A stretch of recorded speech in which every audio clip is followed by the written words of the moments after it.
in Detroit. I'm going to try some Middle Eastern food. It's a chicken shawarma.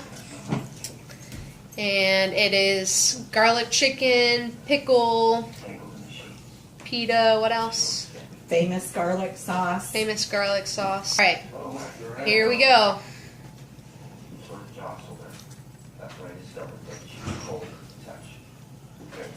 Do you think you would take another bite?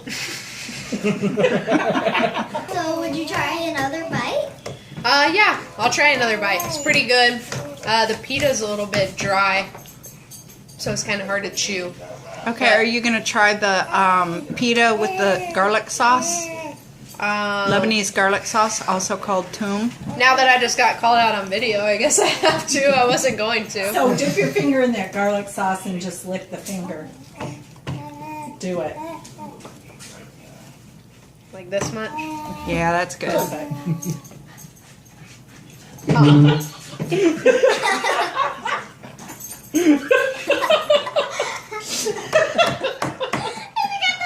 Video. No. 0 out of 10. Your mom does like that.